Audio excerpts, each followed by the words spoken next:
Show you how to perform mastering Microsoft Word Personal Profile Formatting Challenge. Gawa na akong document.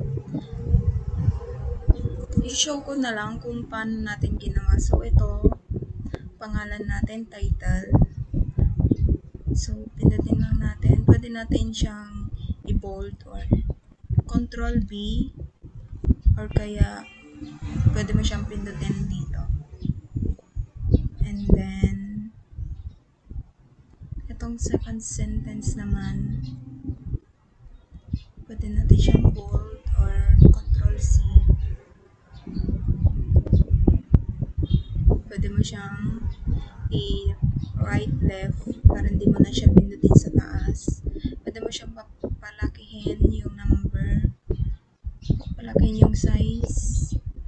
Pwede mo rin siyang mapalitan ng mga total. Try natin area. Okay. Then,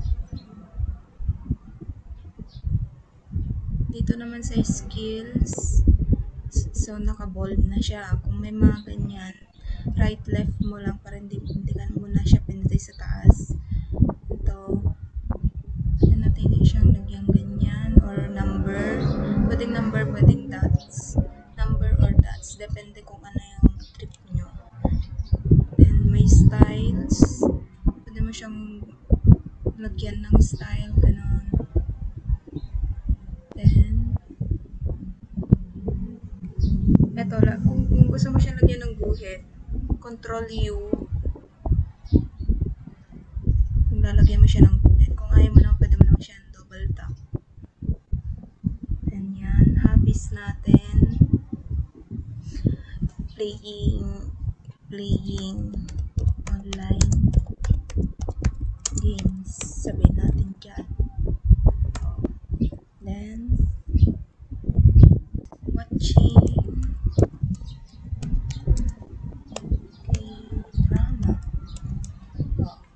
Then, pwede mo siyang i-just i-center, Control A. Ayan. Then, balik tayo sa taas. Kung pwede mo naman siyang Control A natin. Ito, justify lang natin. Control G para ma-justify nyo kasi na-justify ko naman na. Tapos, yeah. Underline, Control U lang kung gusto nyo lagyan ng underline or pwede naman pindutin nyo sa taas para magka-underline. So, para hindi kayo mahirapan, Control U na lang. So, mo naman tanggalin, Control X. Ay, wait lang. Ito hindi man natin lahat. Tapos, kung gusto mong tanggalin, Control X. Kung gusto mo naman ibalik, Control Z. So, ganyan.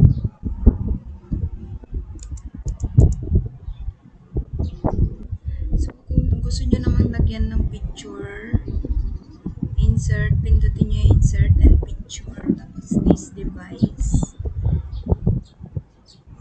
Hintayin nyo, then maglagay tayo ng picture.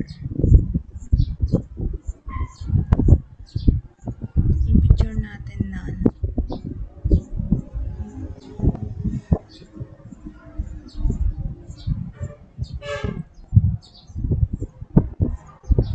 pwede natin siyang paliitin.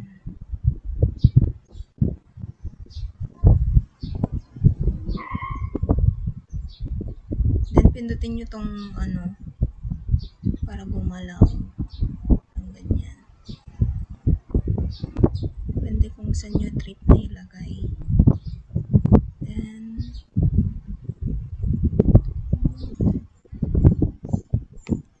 pwede mo siyang zoom out, zoom in. Pwede mo siyang palakihin at pipindutin mo lang siya dito kung papalakihin mo siya. Then, kung tapos ka na, Control S kung save.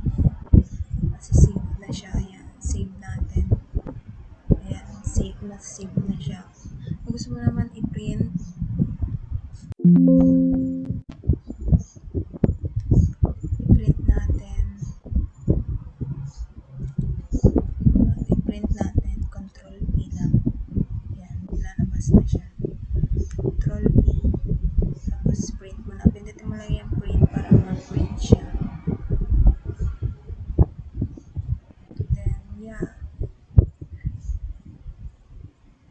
Mastering Microsoft Word Personal Profile Formatting Challenge.